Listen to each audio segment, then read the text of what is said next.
Kicking off the list at number 10 is the Adamantium Claws. I think we are honestly starting off this list with both the most simple, yet the most totally awesome tool of destruction on this list. The character of Wolverine is one of the most popular and iconic characters of the X-Men, and a big part of that, aside from his personality and healing factor, are his 6 retractable foot-long bone claws, 3 in each arm, that are housed beneath the skin and muscle in his forearms. Originally just composed of bone, Wolverine had his entire body famously coated in true adamantium, which is the most durable and rare form of adamantium, second only to proto-adamantium, which is what makes up Captain America's shield. With this enhancement, not only is Wolverine's skeleton almost completely indestructible, but now his razor-sharp claws could cut through practically anything. An added benefit of the adamantium bones and claws is that now Wolverine has a much heavier amount of weight behind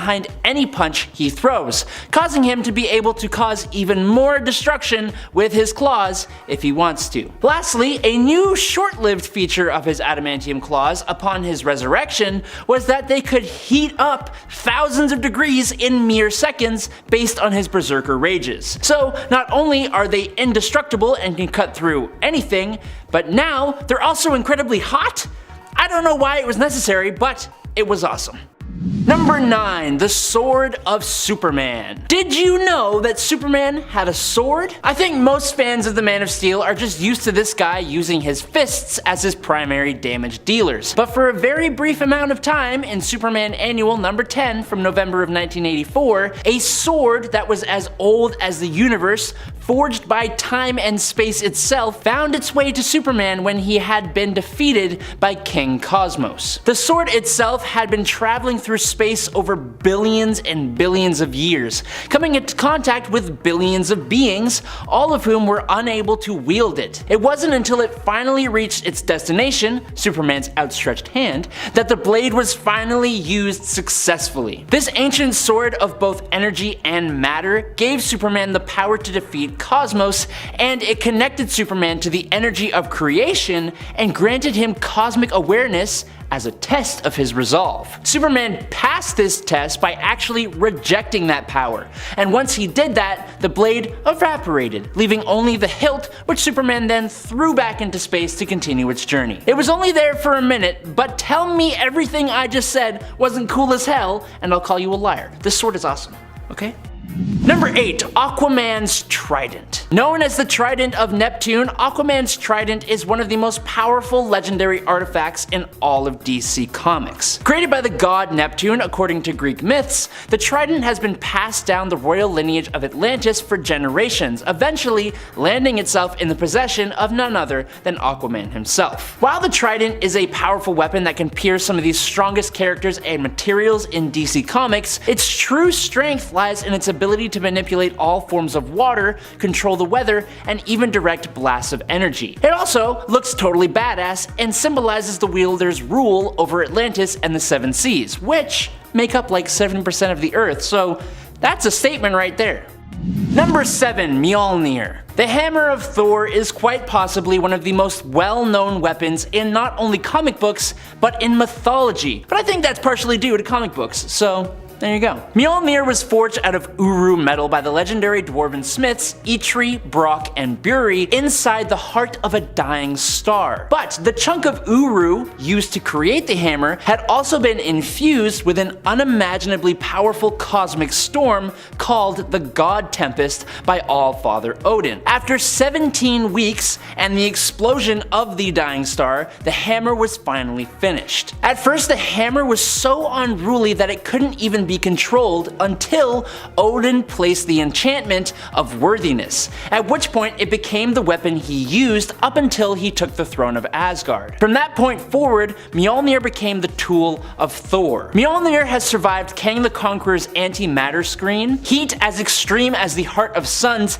and blasts powerful enough to destroy planets. There is also almost nothing except primary adamantium that is capable of withstanding a full-on blow from Mjolnir, not even the armor of the Celestials. But of course, whacking things isn't all it's good for. Mjolnir allows its wielder to manipulate the weather, fly at 3 times faster the speed of light, project and channel vast energies like the God Blast, create wormholes, manipulate matter, and so much more. I'm sure it would also do an excellent job at hammering nails too. Number 6. Kaji Da. This little unassuming blue scarab may not look intimidating, but this mystical alien artifact has the potential power to destroy entire planets. The Kaji Da was created by an alien race known as the Reach, who were a race of planet conquerors before they came into conflict with the Green Lanterns. The Reach and the Green Lantern Corps drew up a treaty prohibiting the Reach from taking over any more worlds.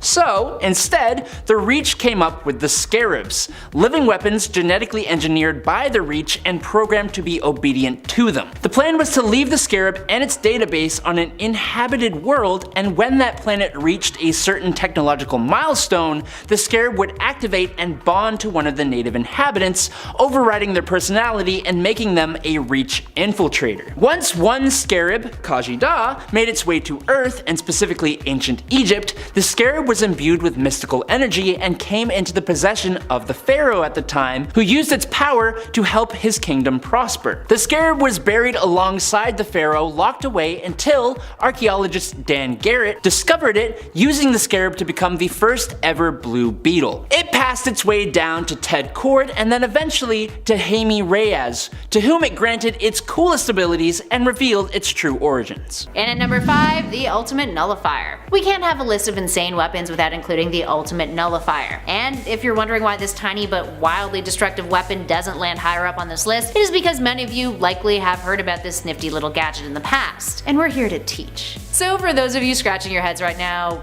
what exactly is the Ultimate Nullifier? Well, described as the universe's most devastating weapon, it is a device that can completely eviscerate any target that the wielder chooses. It goes against the law of conservation of mass, and if the wielder doesn't have a powerful enough mind, it can destroy the individual attempting to use it. It requires an extreme amount of concentration, knowledge, and the proper mindset, and it is capable of obliterating entire realities and timelines. It can nullify a multiverse. Yikes. So it was eventually revealed to be an aspect of Galactus, which is why the World Destroyer feared it so much when the Fantastic Four busted it out in 1966 Fantastic Four issue 50. Also, it's worth noting that there have been 2 Ultimate Nullifiers kicking around the Marvel Universe over the years. The first is distinguished as the Ultimate Nullifier, whereas the second is an Ultimate Nullifier. Whether or not they are one and the same is a little debatable. The one owned by the character Titus is noted as having been assembled in accordance with the information deciphered from a Regalian recorder. So, the more you know. Moving on to something a little disgusting, and at number 4, Dogwelder's Welded Dogs. Ugh, Dogwelder. If you're unfamiliar with this character, here's the gist of him. He is a vigilante who fought with DC's Section 8 team and spent most of his free time trapping and killing dogs in alleyways. Yeah. Not really much of a hero now, is he? What's worse is that his MO was welding those deceased dogs that he murdered to the faces of his victims. Yeah, just imagine what that would look like. He would eventually be killed off and succeeded by a man who took up his mantle and his equipment, but still pulled the same gross shit, but could also communicate with dead dogs as puppets, since, like his predecessor, he was also a mute. Dogwelder just shouldn't exist. You don't gotta hurt dogs. It's not nice. They're cute little pups. All they just want is love and loyalty. Moving on to number 3, Wonder Woman's Chainsaw. Here we have a weapon that falls more into the "that's really dope" category than "whoa, that shit is crazy" category. Back in 2013, a DC MMORPG was released in beta testing. It was called Infinite Crisis, and the premise followed the members of the DC multiverse from all sorts of alternate timelines facing the brink of destruction, and having to step up and fight against it. It gave us timelines that included Earth Atomic, a reality in which a third world war had wrecked the planet, and a handful of heroes had survived, one of which was Wonder Woman. This Wonder Woman introduced in the game wielded a pretty cool weapon, the Chainsaw of Justice, a powerful melee weapon that let her chop through her foes like they were butter. She would operate as a melee assassin on her missions of trying to restore peace after the fallout of the nuclear firestorms. Now, unfortunately, the game was shut down in 2015, but there are still videos online featuring Wonder Woman and her Chainsaw of Justice in all of their glory. And at number 2, the encephalogun. Here we have another piece of tech that the Fantastic Four have utilized in the past, the encephalogun. Created by Mr. Fantastic, this silly looking device was part of a ploy to have a mental duel with Dr. Doom, and its one and only appearance in Fantastic Four Annual Issue 2 from 1964. Now the gun has the ability to harness the mental energies of those operating it, with it sending the weaker of the two individuals into a limbo dimension where apparently there's no escape. When Doom and Reed use this device to have a mental duel, Doom thinks he's won when he sees Mr. Fantastic fade from sight. But then it's revealed that Reed drugged Doom, causing him to hallucinate and believe that he had won. This had led some comic historians to believe that the weapon might actually be a hoax created by Reed, a harmless prop that he built just to mess with Doom. And considering it was never brought up again, it kinda makes sense. What do you guys think? Was it a hoax or was it like a real weapon that for whatever reason just didn't end up working? Give us a shout in those comments below and let us know your thoughts. Personally, I think it was a hoax. And finally, in at number 1, the most insane weapon of them all, arguably, Batman's shark repellent. Also more commonly referred to as the Cape Crusaders Shark Spray, this gem comes from the 1966 Batman live-action film based on the television series starring Adam West as the titular character. Now in case you haven't had the pleasure of seeing this weapon in action, get ready. You're in for a treat.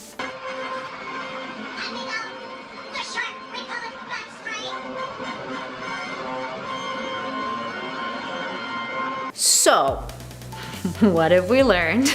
Batman has a spray that repels sharks. What is science? In that scene, a shark bites his leg, he punches it multiple times, and then when all else fails, he calls up Robin to toss him a canister of oceanic repellent bat sprays, which he keeps in his helicopter, a vehicle that is meant to soar through the skies and not go on water, one would assume. Also, the shark seemingly explodes when it impacts the water. The whole thing is the definition of insane. Man, if only oceanic repellent was more mainstream, Jaws would have been a completely different film. Sorry, dad joke, I couldn't resist. Number 10, the Watcher's Eye. Now I'm sure we all know this, but a weapon doesn't need to be capable of wiping out civilizations to be considered scary. Enter the Watcher's Eye. Now over on the moon, it was the ancient being known as Uatu the Watcher. As a Watcher, his duty was to observe the planet Earth and maintain his oath of non-interference. Basically, whenever an incredibly notable event would occur, the Watcher would typically manifest to the site of the happening so he could observe it directly. Because of everything he'd seen, the Watcher had accumulated knowledge of approximately the entire history of the planet. This included the secrets of everyone and everything, including the superheroes of the Marvel Universe. Those secrets held plenty of power and were secrets that many would kill for. In fact, the Watcher was killed for them and had his eyes removed because his knowledge and memories were stored within his eyes. The power of the Watcher's eyes were then unlocked, showing the Marvel heroes many terrible surprises that had been kept hidden from them for years. This was so terrifying because anyone in possession would have almost limitless information at their disposal, which is exactly what happened when the orb came into possession of one of the eyes and decided to take up the Watcher's job with a bit of a more dark influence. To get the full story on the Watcher's Eye, check out the Watcher's story starting with his first appearance in 1963's Fantastic Four, number 13. Number 9, the Phoenix Gun.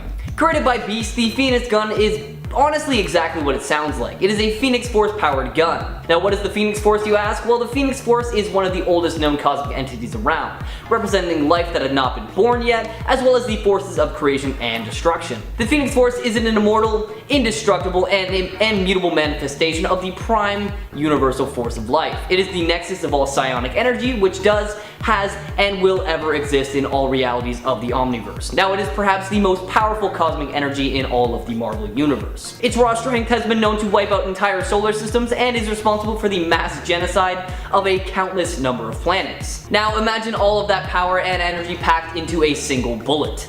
That is exactly what this gun is and what it does, thanks to the Phoenix Bullet. This gun was almost wielded by Spider-Man just before he was knocked out by Wolverine, who thought that he would be better suited to shoot it, mostly because he knew that the sheer power of the Phoenix Gun would erase the existence of whoever used it. Now this entire story arc deserves a read, so check out The Astonishing Spider-Man and Wolverine by Jason Aaron. Number 8, Wand of Watum. The magical artifact created by none other than Watum. There are said to be 6 of them scattered across the dimensions, each bearing the same name and same powers. Each wand is controlled by the mere thoughts of its user, primarily for enhancing, multiplying, gathering, focusing, and redirecting mystical energies. They can be used to block mystical attacks and use the energy absorbed to either heal the wielder, unleash a damaging blast, or erect a defensive barrier. They can also be used to control the elements, open portals to other dimensions, and allow the wielder to scry any person, place, or thing they're familiar with. In the modern age, the wands have been wielded by Doctor Strange, Tony Stark, Yondu, and Victor Von Doom, all using them to either fix or eliminate depending on their alignment, you know? The wand of Watum also appeared in the MCU in Doctor Strange, where Wong uses it during the final fight in Hong Kong. Check it out for yourself in its first appearance in 1965's Amazing Spider-Man Annual No. 2, or why not just rewatch Doctor Strange to see it in action on the big screen.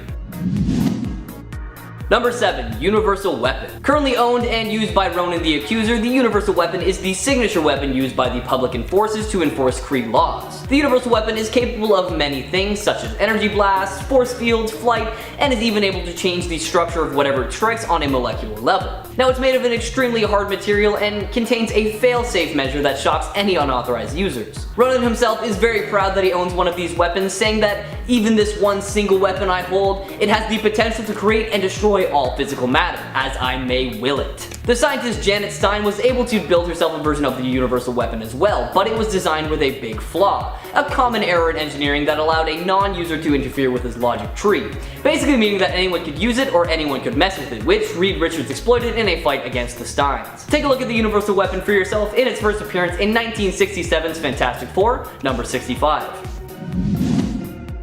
Number 6. Magic Soul Sword. The Soul Sword was created by Ilyana Rasputina during the period in which she was trapped in a limbo dimension ruled by Belasco. She magically caused her own life force energy to manifest before her, and once this happened, she cast her hand into the Eldritch energy and drew from it the Soul Sword, a rather simple looking blade at first. However, it began to develop intricate designs and forms the more Ilyana used it, also becoming more powerful with each use. You can use it as a physical weapon if you want, but its main use is to disrupt magical spells and beings, usually permanently. It was accompanied by armor covering magic left shoulder, chest, and arm as well. Control of the Soul Sword seems to guarantee mastery over Limbo, but its full power could only be accessed by magic herself. Its full arsenal of powers includes the ability to strike mainly the supernatural and ethereal, spell breaking and countering, armor and weapon summoning, and augmentation magic. Other known uses of the Soul Sword are Kitty Pryde, Colossus, and Nightcrawler, with a few others thrown in there too. However, like I said, no one can access the full capabilities of it other than Magic herself. Check out the sword for yourself, starting with its first appearance in 1983's Uncanny X-Men number 171. Number 5. Mjolnir. What is the name of Thor's hammer? Mjolnir? Jonathan? So close. Mjolnir, the hammer of the gods, the mighty mallet. It first showed up in Journey into Mystery issue 83. It was created out of Asgardian metal, but Odin was the one who made it indestructible, and it's able to break the armor of a celestial. That's how strong this hammer is. The hammer allows its users to fly though, which is pretty fun. Thor, having great strength, can huck this thing, and the leather strap pulls him off the ground, flying at the speed of sound, making him invisible to the naked eye. And if you're somehow deemed worthy to wield the hammer, not only will it feel cool and you'll look like Tim the Toolman Taylor, but you'll also obtain the powers of Thor and access other mystical properties of said hammer. Playing with the forces of the universe, Thor is at one point able to travel backwards in time and forwards in time just by swinging his hammer twice the speed of light. Only a handful have wielded the hammer. Captain America did, of course, in the movie Avengers Endgame, but in the comics he did so for the first time in Thor 390, and again in Fear Itself issue 7. Wonder Woman actually was once deemed worthy in a 1990s crossover, Marvel vs. DC issue 2.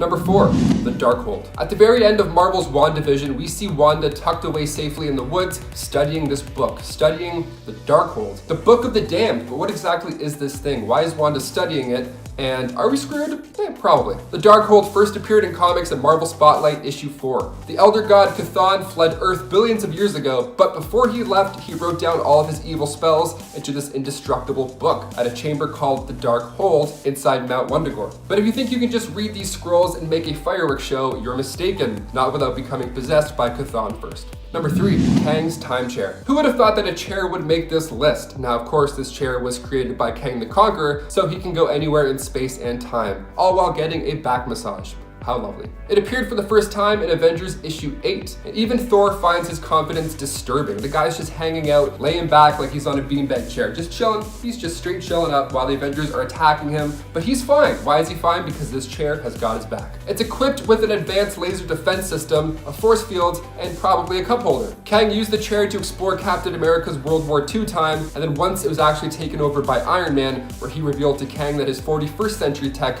is based off of Stark's 21st century tech. We love time tech, doesn't hurt the brain at all. Number 2, Venom's new axe. Spoilers coming ahead for King in Black. Now, you've been warned. You had like 3 seconds, come on. When it comes to the King in Black, you're gonna need a pretty powerful weapon to make a dent. The Avengers rush in and Venom drops down. No need guys, we got this, he says. Eddie summons Mjolnir and merges it together with the Silver Surfer's board, so now we get this epic weapon. One of the mightiest axes to ever be made. Even Cyclops has no idea what he just saw, like the rest of us. Eddie Brock escaped Null's God Hive and bonded with the Enigma Force, the All-Powers. And Thor's hammer already did a number on his jaw in King in Black issue 3, but combined with the board, it's even more magnificent and pretty unstoppable. And finally, coming in at number 1, you guessed it, the Infinity Gauntlet with stones. Perhaps one of the more common Marvel weapons at this point, it made its first dazzling appearance in Silver Surfer Volume 3, issue 44, back in the 90s. It holds the 6 Infinity Stones, being soul, mind, power, time, reality, and space. But it wasn't until 1991, until the end of that issue, until readers saw what this Glove of Destiny is really capable of. So just like we saw on the big screen in 2018, the Gauntlet and the stones allow Thanos to snap away half of the life in all of the universe. And if that doesn't cut it and somehow the Avengers come snooping around, we see another creative use with this gauntlet. See, in part 4 of the Infinity Gauntlet, Thanos at one point weakens himself using the stones because he just wants to take on the Avengers in a more fair fight. That's how confident he is with his gauntlet. He just wants to impress death. I mean, it's pretty creative and brutal how the Mad Titan uses the gauntlet. I mean, Cyclops gets his head stuck in a clear block of force, Vision gets his insides ripped out, and he uses the gauntlet to keep Nebula the opposite of healthy for most of this event. So many magical weapons. Wow, okay, if I had to pick one of those, I think I'd probably pick the gauntlet. Even without the stones, it would just be a flashy, cool accessory. I don't know, I'm into the fingerless gloves or gauntlets, I'm into both. Number 10, the Black Vortex. Created by the Celestial known as Godhead, the Black Vortex is a somewhat sentient mirror-like object that shows an individual what they would look like with their cosmic potential unleashed. And then, after they say, I submit to the Black Vortex, the individual is given that power. It's also capable of taking that power away, but that doesn't happen too often. Historically, Gara was the first Vescardi to submit to the power of the Vortex, and 1 year later, after a terrible war, they were left with the only surviving member of their race. Fast forward 12 billion years, and we see the Vortex in Mr. Knife's possession. However, it's been tossed around so many times since its creation that it is tough to pinpoint exactly where it is half the time. Like, seriously, it's gone from Mr. Knife to the Guardians of the Galaxy to Ronin, back to the Guardians of the Galaxy to the X-Men to Captain Marvel. It's just nuts. Other known characters who have used the power of the Black Vortex are the Slaughter Lords, Gamora, Groot, Kitty Pryde, and Ronan the Accuser. However, Groot had his powers taken away from him, which left him with a slightly altered appearance from then on. Why not check out this cosmic power unleasher for yourself in its first appearance in 2015's legendary Star-Lord number 5.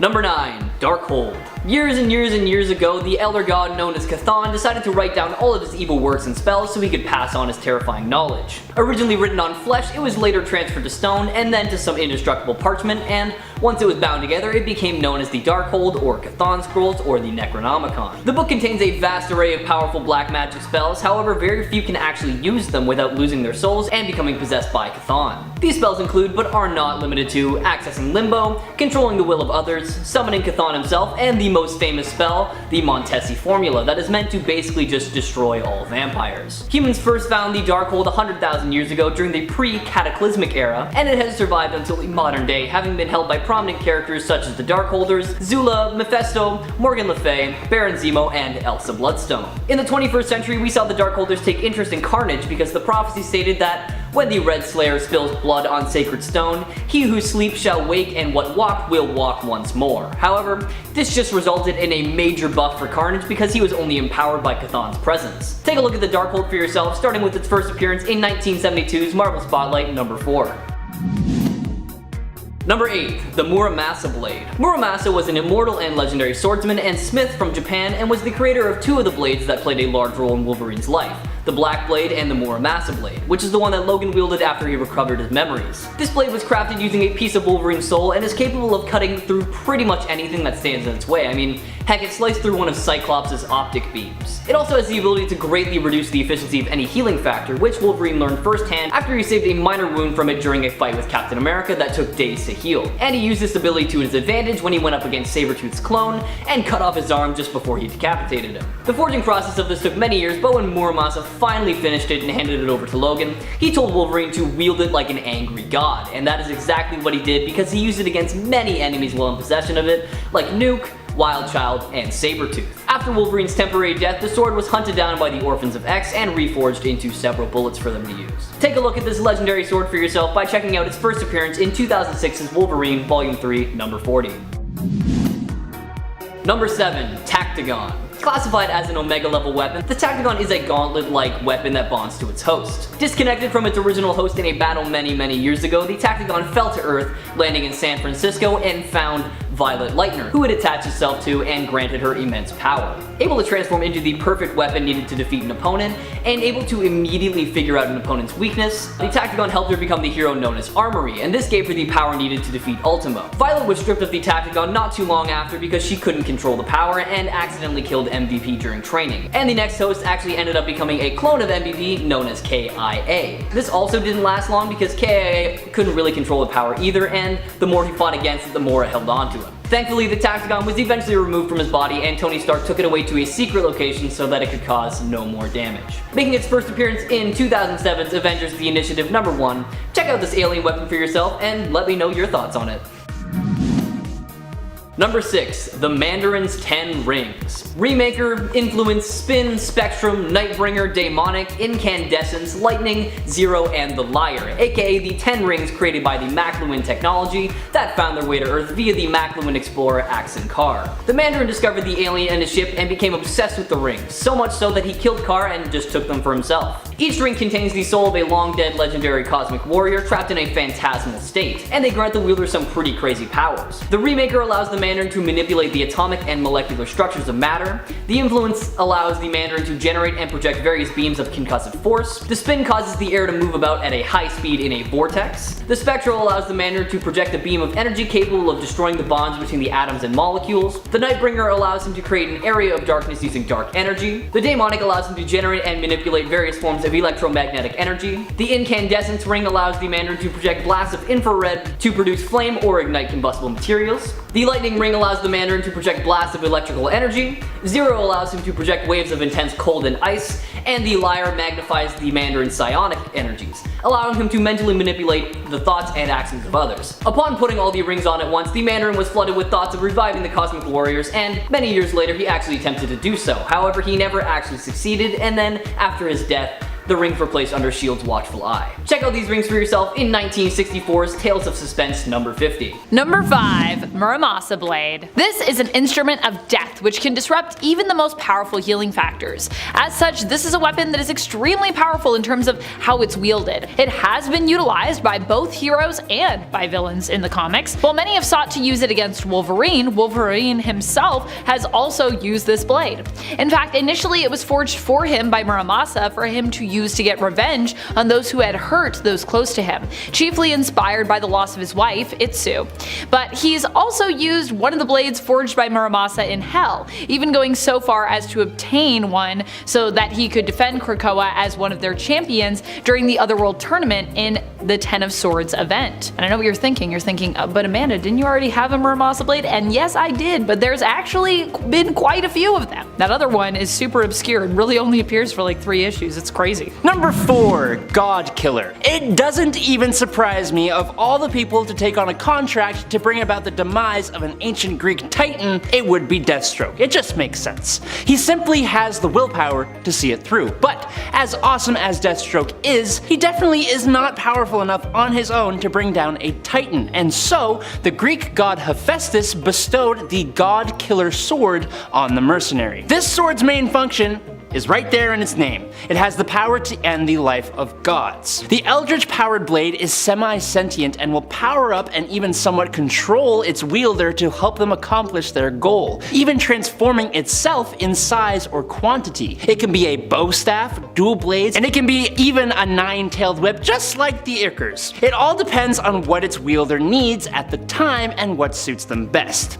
It can release massive shocks, absorb and redirect any force with double the impact. It can be magically recalled like Mjolnir, can completely repair itself, and since its introduction it has undergone some minor changes, but for the most part, the God Killer is one scary tool of destruction. Number 3. All Black the Necrosword. Possibly one of the most powerful weapons we've ever seen in the Marvel multiverse. Yeah, I said it. This weapon typically has been wielded by villains, but not always. Initially, this was the weapon of choice for Null, actually being the first symbiote he himself created. However, he hasn't been the only person of note to wield it. While other villains like Gore the God Butcher have also been affiliated with the symbiotic blade, we've also seen it used by the hero Dylan Brock, sometimes known as Codex. He used the weapon when he had to fight against an evil version of his father, Bedlam. Likely, the All Black will be a weapon that Dylan will have to continue to use and figure out how to master, as Carnage now has his own version of this weapon, initially wanting a copy of it but instead settling for an alternate Necrosword that he named the All Blood.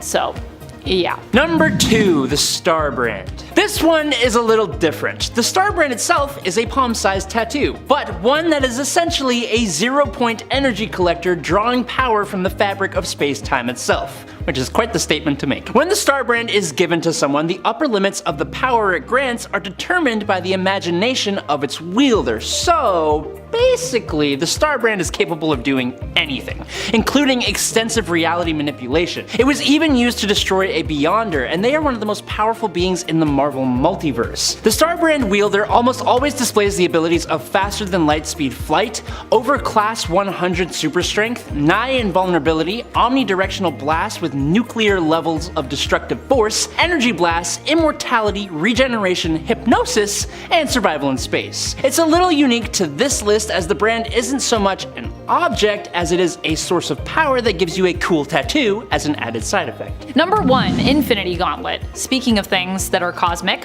when it comes to the Infinity Gauntlet, many people think of Thanos, but in the comics and even in the Marvel Cinematic Universe, Thanos hasn't been the only one to wield it. Although villains often seek out the gauntlet and the powerful stones or gems that end up becoming inlaid upon it, heroes have also used it as well. Normally using it in an attempt to simply keep it away from villains, not really to do so much with it, as they acknowledge that its power is pretty unwieldy and dangerous. I mean, they are heroes after all. Tony Stark's Iron Man, however, did use the gauntlet in the MCU to defeat Thanos and his army, and in the comics, Tony was also one of the heroes to use the gauntlet, using it to defeat the villain known as the Hood, who threatened to amass and use the power of the gauntlet for himself. Starting us off in at number 10, Arm Fall Off Boy and his limbs, actually. Okay, so let's begin our list with something rather silly. Arm Fall Off Boy, a Silver Age character, whose weapons consist of, I shit you not, his limbs. His whole shtick is that he can remove his limbs and use them as blunt objects in battle. So yeah, like removing your arm and then beating up a person with it. The character, who was a member of the Legion of Superheroes, was granted this power when he was exposed to element 152, an anti-gravity metal, or at least that is what he claimed gave him his powers. He can detach or reattach his own limbs and then use them in combat as blunt weapons, so essentially he can beat the crap out of someone with his own arm or leg or whatever else. I wonder what kind of bruising this dude has to deal with. Imagine taking off your own arm and slapping someone with it. I mean, that's gotta sustain some damage, right? Moving on to number 9, Spider-Man's anti-magnetic inverter. This device was used by the web-slinger against the Vulture, whose wings at the time were made of a magnetic mechanism. So, how better to take him out than inventing a gadget that disrupts the one thing that the Vulture uses to his advantage in battle? The anti-magnetic inverter, which looks like Spidey tore off the top of a tiny microphone and painted it, would nullify Vulture's wings, making him fall out of the air, despite when Spider-Man first used it, he was holding on to Spidey at the time, up in the sky. I mean, he would just web away. For whatever reason though, it never really became a more commonly used gadget of Peter's after its debut in Amazing Spider-Man issue 2 from 1963, although it did make an appearance after Vulture escaped prison, with it no longer counteracting the villain's wings. It also made another small appearance when Spidey fought against Clash, Extremist, and a decade later when it was brought up in an interview that Peter had with Horizon Labs, toting the object as a tool he invented to disrupt magnetic harnesses. I mean, if you have it, use it, right? right? Get that job. Impress. And at number 8, Green Arrow's chili. Oh, weapon or culinary feats? We can't help but wonder if Green Arrow Oliver Queen's famous chili falls under both of those categories. Okay.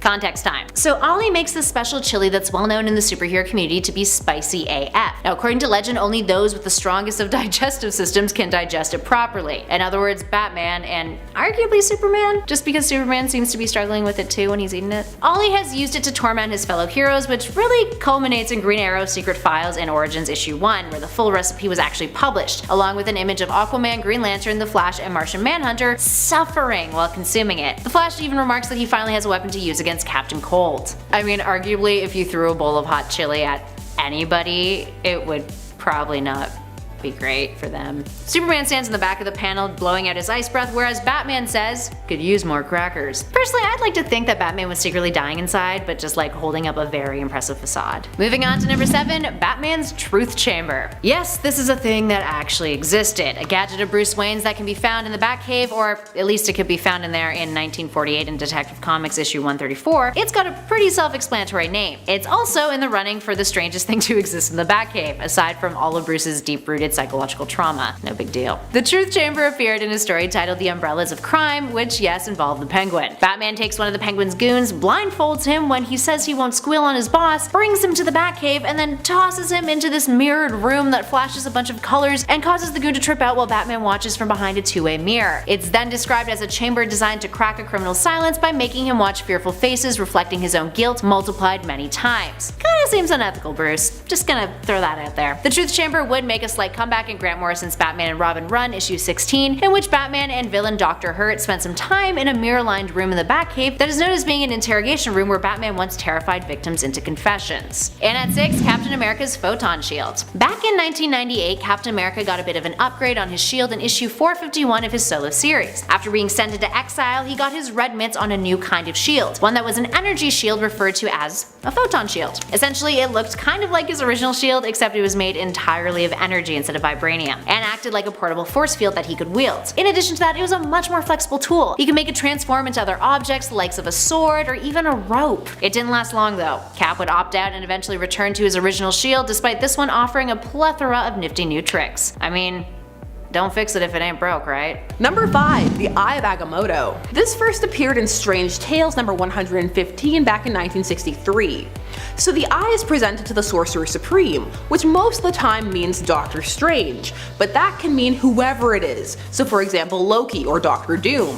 And this amulet has a lot of power. It's the eye that allows you to see through disguises, it can weaken demons, but here's the thing, it can also probe minds and create portals to other dimensions.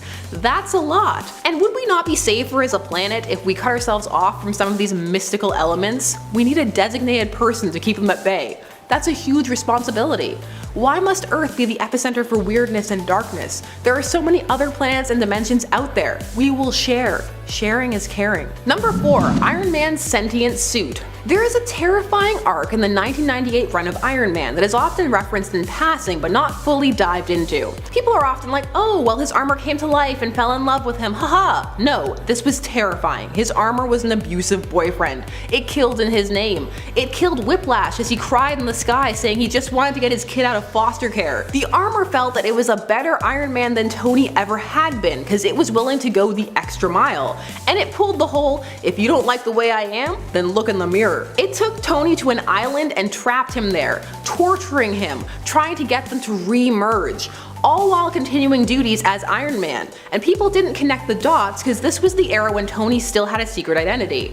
Iron Man was supposedly his bodyguard. This armor killed itself when Tony started to suffer a massive heart attack. This saved him for reasons that were explained in later issues. But this armor was terrifying. No sentient armors for Tony. Number 3, the Cosmic Cube.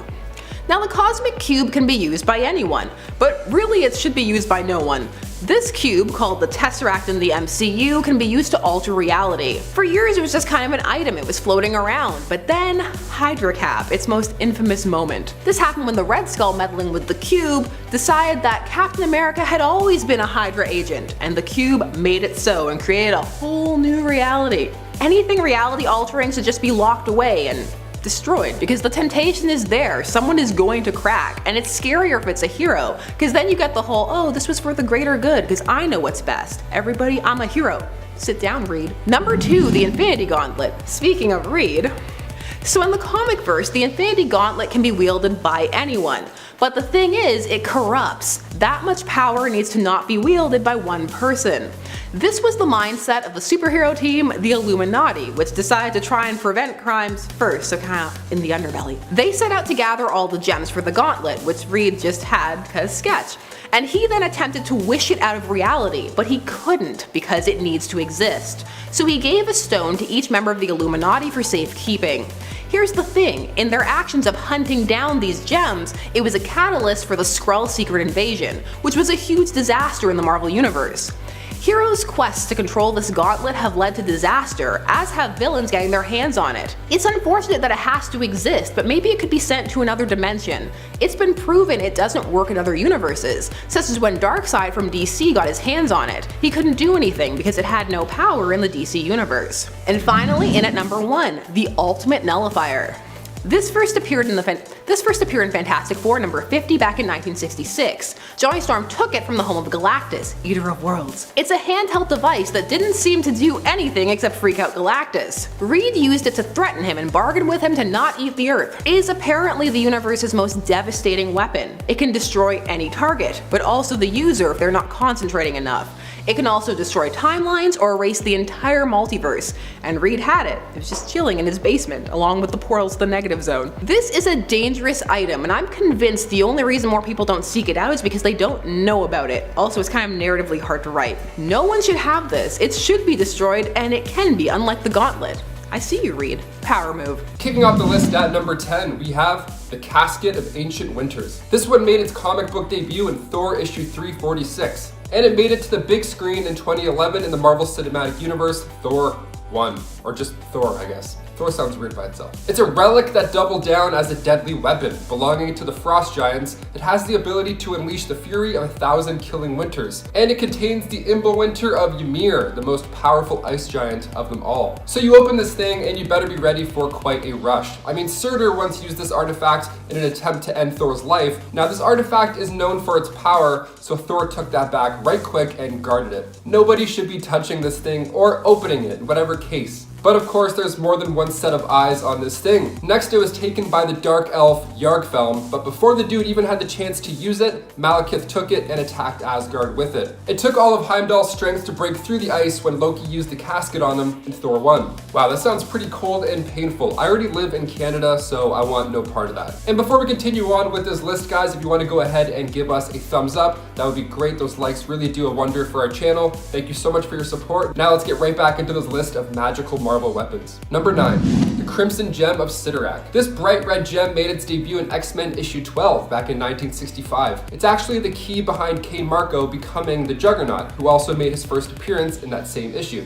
It shows Kane and Charles Xavier when they were serving together in the same unit, but when Kane went under fire, he ran off to take cover in a nearby cave. The cave was in fact the Lost Temple of Cytorak. So Kane grabbed this glowing ruby from the lap of an idol, read the inscription, and possessed the power of one of the 8 magical beings that made a totem containing a mere fraction of their power ages ago. Now whoever came into contact would, well, I mean, look at Kane Marco. They would become a human juggernaut. So now he's just unstoppable. He's a beast. There also exists a world inside this gem of Cytorak, and it's called the Crimson Cosmos. It's another dimension where time doesn't move, and speaking of gems, our number 1 pick may just hit close to home, but we'll get to that later. Number 8, Captain America's shield. One of the most well-known weapons at this time, and yes, I'm going to call it a weapon because it's a vibranium disc that you bounce off of 9 people's heads and then you catch it. That's a weapon in my books. But it also doubles down as a symbol of patriotism. It's made of vibranium, steel alloy, and proto-adamantium, which is basically Wakandan vibranium, so it's unbreakable.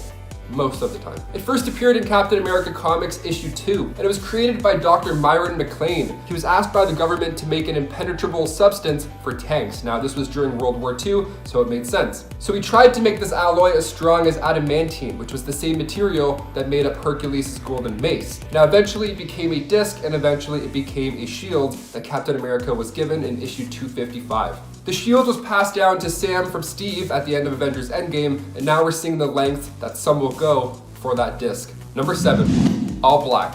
The Necrosword. The first symbiote was manifested from the shadow of the evil deity Null, and brought together using the power of a celestial, a sword made of living darkness. In King in Black Return of the Valkyrie issue 2, All Black became tethered to the corpse of a celestial's body, the head became the mining city Nowhere, and the body was turned into the world of the dead. So this dark afterlife, a home for all the souls that the Necrosword has taken, just a Tim Burton hotel of scariness. So when Gore bonded with the All Black, he lived for over 3,000 years. So it keeps you young. Maybe that's Paul Rudd's secret this whole time. It's super powerful as well. If you think you can just throw the Necrosword into the sun and have it devoured and call it a day, you're horribly mistaken. It would just consume the star. There's another weapon as well that was just introduced in King in Black, but again, I'll mention that later on in the list. Number 6, the Cosmic Cube. Despite the fact that Thanos breaks this to pieces with his bare hands in the opening of Infinity War, the Cosmic Cube is among one of the most powerful items in Marvel Comics. Thanos is just that strong. It appeared first in Tales of Suspense issue 79. It can control matter and energy, of course being controlled by whomever can wield it. Now there are objects in Marvel Comics that look the same, and they're called Cosmic Containment Units, so maybe that's why Thanos could break it to access the Mind Stone. That's our excuse. That, and you had that raw dad strength, that helped too. In Captain Marvel issue 31, Thanos used the Cosmic Cube to become one with the universe, and this allowed him to take on Kronos. They have a straight up mind war, both of them diving into each other's subconscious, trying to break their soul. It was just a staring contest of the cosmos. Damn it, Blade. Number 5, the Crimson Gem of Cytorak. Many millennia ago, the Octessants, the 8 mighty beings of magical power, found themselves arguing about who was the strongest. Attempting to end the debate, they made a wager that would be known as the Wager of Octessants, where they each put a fragment of their impressive power into a totem and established that the first mortal to come into contact with each being's respective item would turn into an exemplar and become the living embodiment of that power. Cytorak created his gem, but he cheated in the wager. He opted to make avatars before the wager went underway, and his avatar was none other than Cain Marko. Transforming into the Juggernaut, Cain Marko became one of the strongest villains on Earth. However, the gem works for anyone who touches it, turning an individual into an unstoppable force. Yet for all the power someone acquires when they become the Juggernaut, it's only a fraction of Cytorak's might. That might sound like a bit of a letdown, but it has been stated that if used differently, the tiny bit of power that the gem bequeaths is enough to control the fabric of the universe. Still, with that tiny fraction of power, Juggernaut is basically indestructible, with the only thing that's really able to harm him being psychic or telepathic powers. Check out this gem for yourself in its first appearance in 1965's X-Men number 12. Number 4, Casket of Ancient Winters. Now if you're not trying to encase the entire universe in an icy, frigid tundra, then you probably shouldn't go opening the Casket of Ancient Winters. It was an Asgardian artifact which contains the Fimbulwinter of Ymar. It created the massive snowstorms it opened. Not only that, but it holds the fury of 1,000 killing winters. The temperature unleashed by the casket is so severe that even frost giants, who typically, relish in the icy weather and have frost in their actual names, are capable of being frozen by the casket's fury. If a world does find itself on the receiving end of the casket, there is only one way in which to reverse the effects, which is Odin's secret gem of infinite suns. The opposite of the casket, the gem contains the essence of 100 stars. Funnily enough, the Casket of Ancient Winters appeared in the MCU in the first Thor movie. It actually proved pretty central to the movie's plot, as its ice powers led Loki to discover his true heritage as a frost giant. Check it out for yourself in the movie Thor, or head all the way back to 1984's Thor number 346. Number 3, the Star Brand. The asteroid bearing the power of the Star Brand was called to Earth 66 million years ago before the present day, with the impact causing a mass extinction that wiped out the majority of life on the planet, including the dinosaurs. The Star Brand then transferred itself to a lasting T-Rex, which used its power to defend the planet from those who would threaten it. It did take a little bit, but the T-Rex eventually perished and a mystical oasis called the Garden grew over its resting place. 65 million years later, the garden was destroyed when the Star Brand claimed the prehistoric human Vin as its second host. Eventually, the hero Quasar came to the new universe while lost in a trek through alternate realities. Ken Connell had passed the brand onto a US Air Force pilot who Quasar found and convinced to give him the brand. He used his power to return to Earth 616, but he accidentally brought Earth 148,611 with him. Skip ahead a tiny bit, and after a conflict between warring factions vying for control of the brand, the Living Tribunal declared the brand to be a threat to the universal order. He then sealed that Earth off behind an impenetrable barrier so that the brand could never interact with the rest of the universe. This is a power that you should definitely check out for yourself, because not seeing in action doesn't do it any justice, so check out 1986's Star Brand, number 1. Number 2, the Ultimate Nullifier. One of the most powerful weapons in comic books, the Ultimate Nullifier's abilities are terrifying. Its power is so great that in the right circumstances, whoever used the Ultimate Nullifier could take on Thanos, even if the Mad Titan was wielding the Infinity Gauntlet. Such a battle would likely destroy all reality, but hey, I mean, a win is a win, right? So what makes the Ultimate Nullifier so frightening? Well, it can actually eliminate anything from existence, and I mean literally anything. It can destroy anyone or even destroy something abstract like multiple timelines. The only prerequisite is that the user has to have sufficient intellect and willpower to use it. If the user's will is not strong enough, they'll be destroyed along with their intended target and probably the rest of the universe. When Galactus first appeared to devour the Earth, the Watcher broke his oath of non-interference and assisted the Fantastic Four by providing them with the Nullifier's location. The Fantastic Four then hunted down the tiny device, and Reed Richards then used it to scare Galactus away from the planet. Interestingly enough, there might actually be 2 Ultimate Nullifiers in existence, as the one held by Titus is remarked as being assembled in accordance with the information deciphered from a Regillian recorder, and is referred to as an Ultimate Nullifier instead of the Ultimate Nullifier. Check out this ultimate weapon for yourself in its first appearance in 1966's Fantastic Four, number 50. Number 1, the Heart of the Universe. While the Infinity Gauntlet and its gems might give the wielder control over space, time, power, etc., even the fabled glove is no match for the Heart of the Universe. An object of literally infinite proportions, anyone who manages to possess it will in turn become the supreme being of the Marvel Universe. This means that they'll become even mightier than beings like the One Above All, who is literally God, and the Fulcrum. Created by Marvel's supreme being in an effort to correct an original imbalance in the fundamental nature of the Marvel Universe, there's really nothing in the entire Marvel Universe that even comes close to its power. Now, aside from an alternate Thanos, the only individuals who find the Heart of the Universe was an alien race called the Celestial Order, who wanted to use the Heart's power to enforce their will on creation. Of course, it didn't pan out for the Celestial Order, but that hasn't stopped 1 or 2 folks from trying to harness the Heart's amazing power. While we have not seen the object in the mainstream Marvel Universe, there have been hints that it's out there somewhere just waiting to be found. Check out the Heart of the Universe for yourself in its first appearance in 2003's Marvel Universe The End, number 2.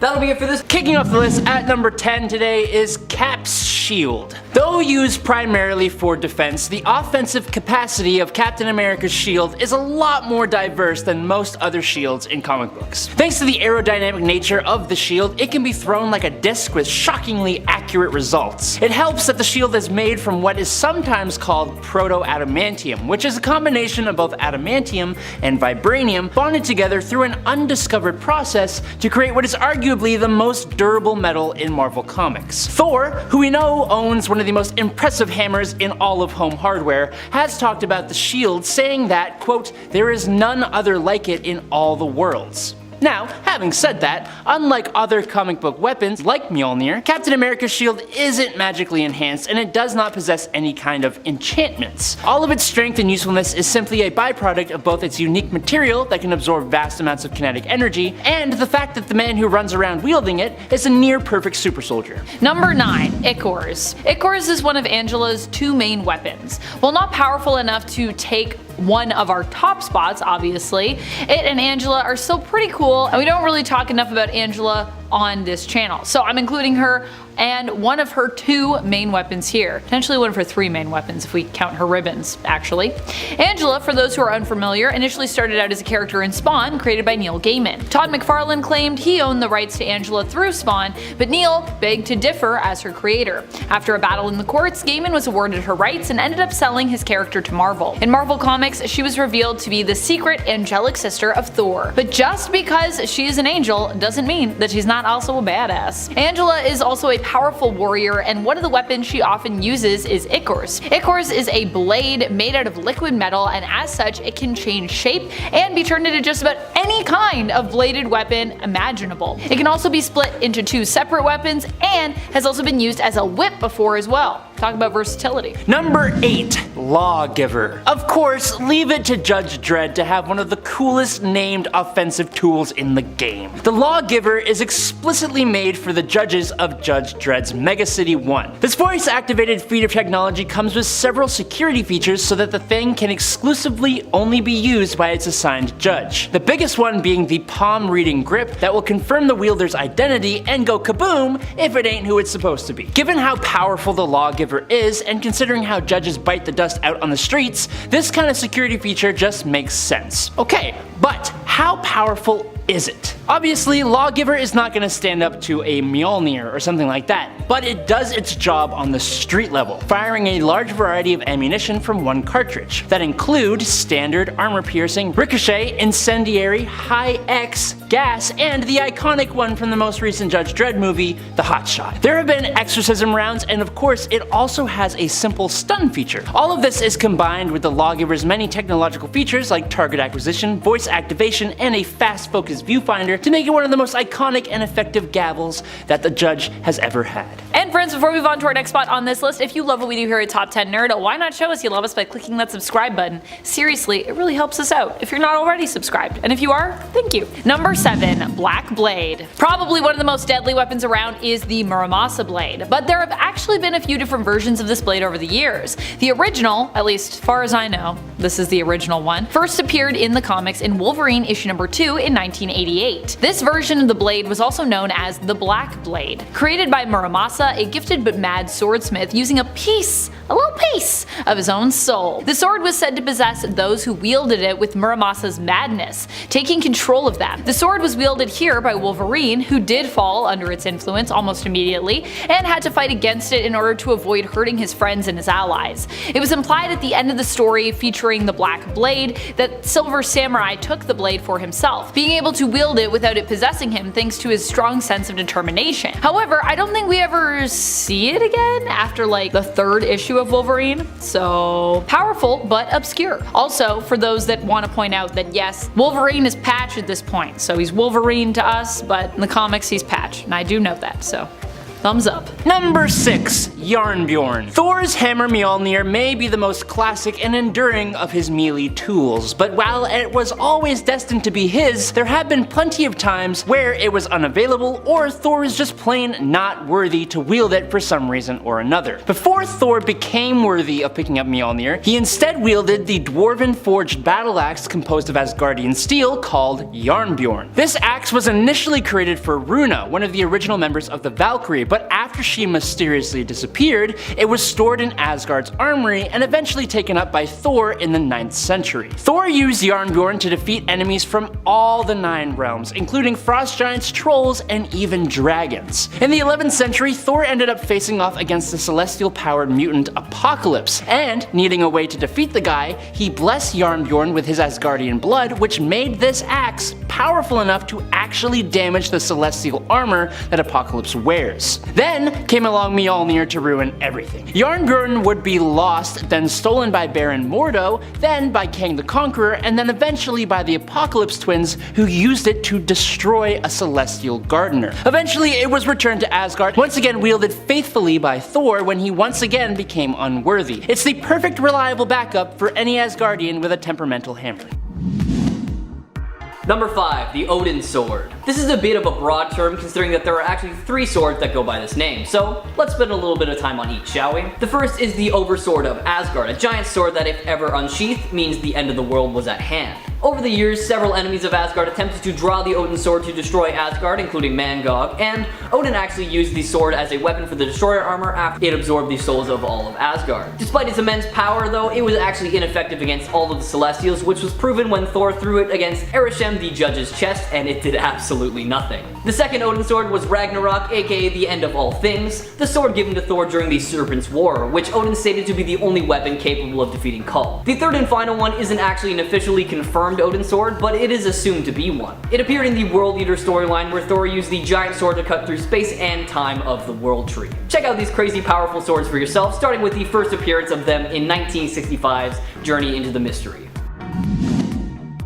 Number 4, Necroswords. The Necroswords are bladed weapons, obviously, that are formed out of the living abyss, though they usually manifest as a separate object as opposed to covering a portion of the wielder's body like most of the symbiotes do. It's not super clear if all symbiotes can take on the form of a Necrosword or if there are specific guidelines they have to meet. There are a few versions of these terrifying blades out there. The strongest and scariest in my opinion is the all-black Necrosword, a massive double-headed sword capable of cleaving through the stars that was created by Null from the first symbiote all all black. This Necrosword was also wielded by Gore the God Butcher after he witnessed a fight between Null and another god, and he used it to travel the universe, killing any and every god he could find. Other non-godly beings have been able to manifest Necroswords, as Malekith, Conan the Barbarian, and Eddie Brock have all created their own as well. The Necrosword has even made its way into the MCU, as Hela in Thor Ragnarok was able to conjure many Necroswords in her battle with Thor. While you're reading the comics from now on, why not keep an eye out for some other Necrosword appearances?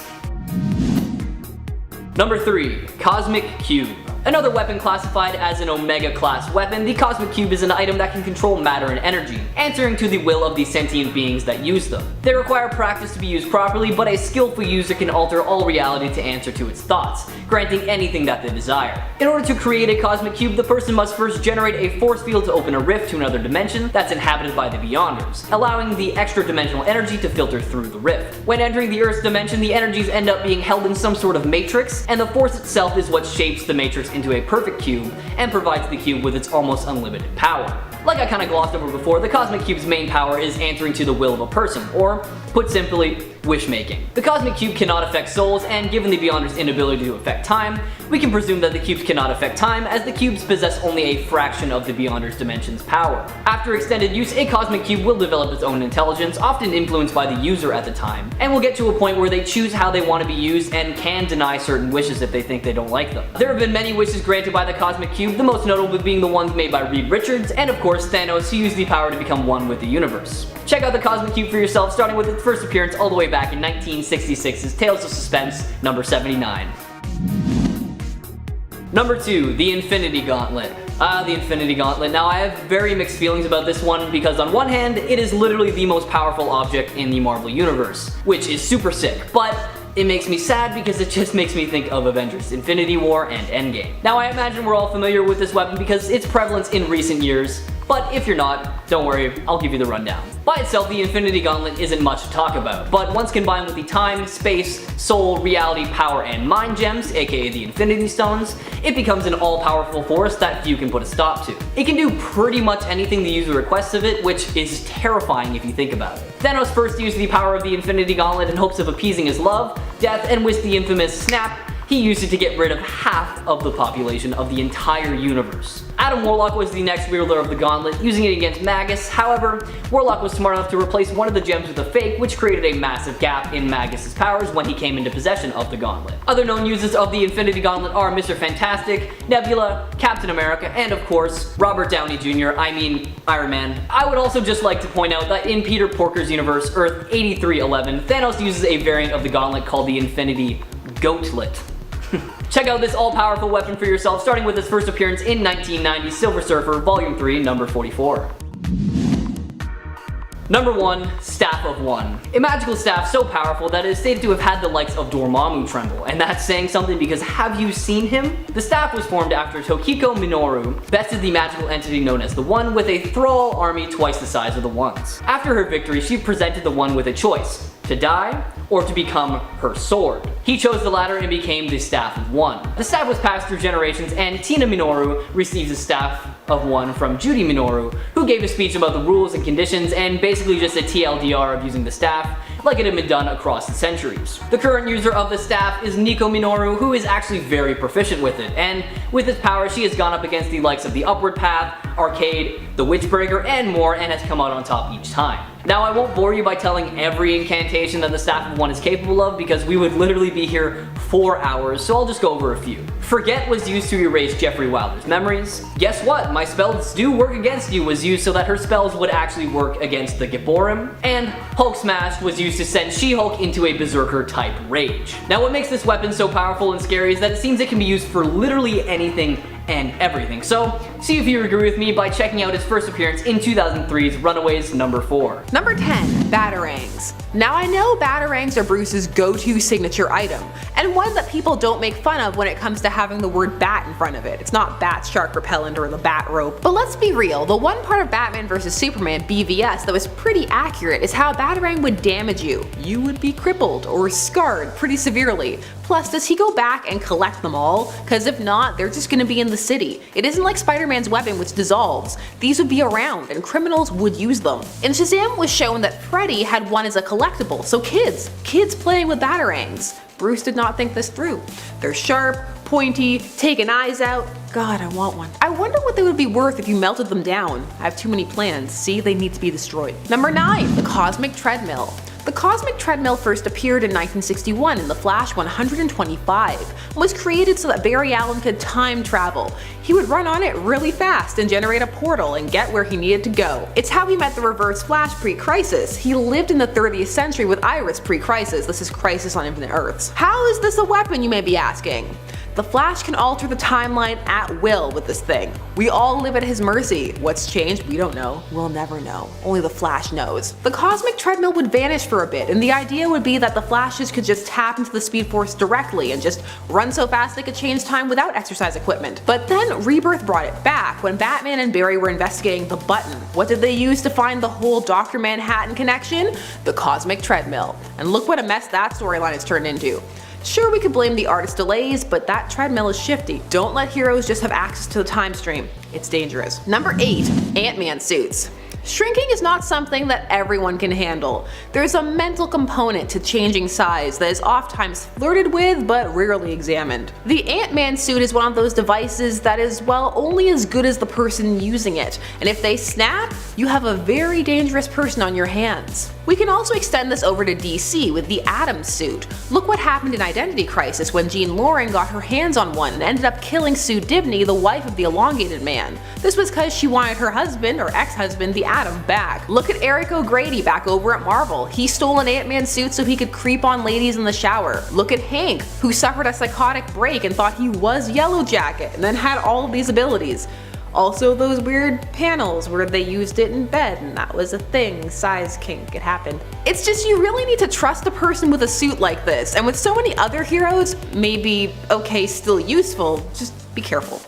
Look out in the shower, they're out there. Number 7, the Phantom Zone Projector. This was a punishment device from Krypton. Criminals were sent to the Phantom Zone, a pocket universe created by Jor-El, Superman's father.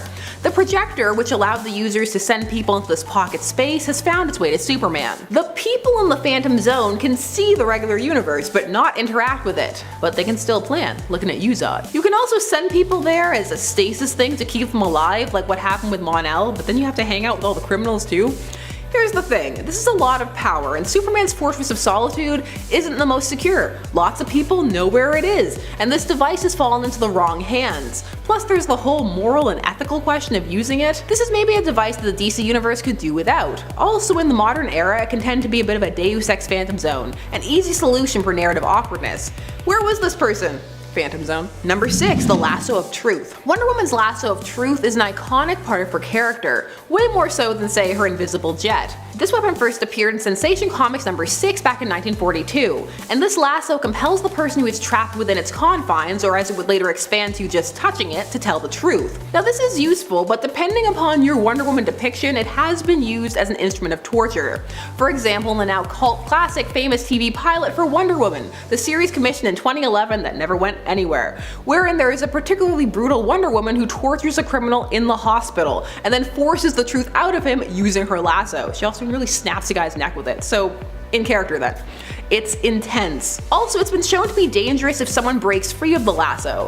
For example, in Superman Red Son, in this story she's involved in a relationship with Superman, and in a fight she gets tangled in it and he tells her to break free, and she does, but it breaks her spirit and damages her, aging her and rendering her unstable. This has so much potential to be abused, and I love Wonder Woman, but she goes hard. Pants to be darkened. Shout out to all the people who get that reference. Where are my people who love to watch failed pilots at?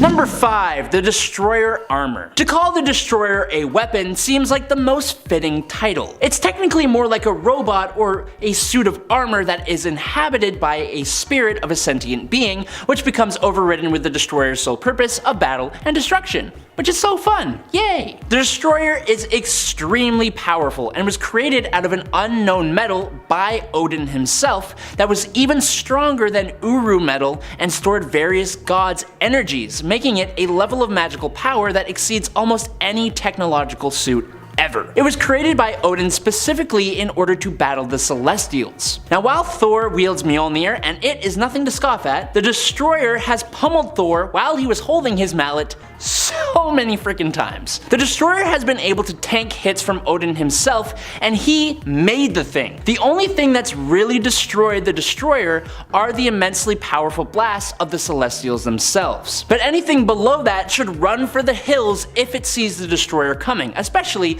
if it opens up its face to start firing massive energy blasts. Number 4, Green Lantern's Ring. It's easy to overlook just how powerful the Green Lanterns can actually be because, there are just so many of them. We have seen swaths of Green Lanterns wiped out before, with their rings flying around to go and find new bearers. But at that same time, we have seen some certain Green Lanterns use their rings to create kryptonite, top-notch massive space stations, a military force of Marines made out of pure energy, and even an entire city and all the people who used to live in it. The huge fluctuation in capability is because the Green Lantern power ring is limited only by its bearer's willpower and creativity, meaning that there essentially isn't really a limit to what can be done if it's put in the right hands. Some individuals have even broken their ring's programming and gone outside the bounds of the Guardian's rules, like when a dark multiverse version of Batman gained the Green Lantern ring and broke its programming with his willpower and connection to the darkness. He used the ring to take the lives of the entire Green Lantern Corps and the Guardians of the Universe. He then aged himself up, and his world began to completely disintegrate. The Green Lantern rings are powerful enough to power space cops, but their potential is pretty much limitless. Number 3, the Helmet of Fate. Considering this thing is a helmet, you'd be forgiven for assuming this is more of a piece of armor than any kind of offensive tool. Technically, yes, but I think it would be more fair to say that the Helmet of Fate turns its user into the danger by granting them the most powerful magics in the DC universe. The helmet itself was created by the wildly powerful sorcerer and Lord of Order known as Nabu, alongside the Amulet of Anubis and the Cloak of Destiny, which combined together turn the wearer into Dr. Fate, granting them a fraction of Nabu's power. Even if it's just a fraction of that power, it's basically got a limitless repository of arcane energy. The helmet grants its wearer the knowledge to cast a huge number of spells, the ability to control the elements, and bestows them with cosmic awareness, all of which can be combined to make Dr. Fate, whoever it is, one of the most powerful characters in the DC universe. It does have some caveats though. Number 2, the Ultimate Nullifier.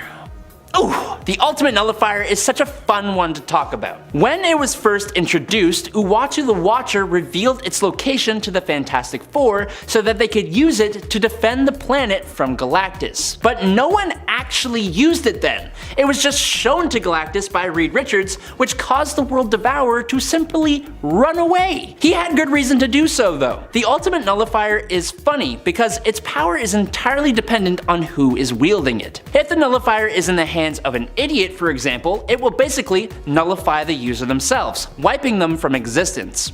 However, in the hands of someone like Reed Richards or Galactus, who it technically belongs to, the Nullifier can completely erase and rewrite entire timelines from start to end, or even entire multiverses. It was used against the cosmic entity Abraxas, for example, to wipe him completely from existence as if he never existed in the first place. The first time it was ever used, the Ultimate Nullifier destroyed an entire alien empire and 9/10 of the entire universe. So yeah, it's pretty damn powerful. And finally, in at number 1, it's the Miracle Machine. This one was a new discovery for me, and that's kind of ridiculous considering how crazy powerful it actually is, and how it was kind of instrumental in one of DC's crisis events. Essentially, the Miracle Machine first came around in the year 2960, when it was given to the Legion of Superheroes. The machine itself is an advancement of the willpower technology created by the Guardians of the Universe, and can very literally turn thoughts into reality. This made it incredibly dangerous because, I don't know if you know, but people kinda suck and have some pretty depraved thoughts from time to time. The machine has only been used a handful of times because honestly, if it was used all the time, there would either be absolutely no comic book stories because it would be the answer to every conflict, or it would cause the destruction of literally everything. It was ultimately locked in a block of inertron in the Legion's vault and used most famously by Superman during the final crisis to stop Darkseid and Superboy Prime when Clark was sent to the future.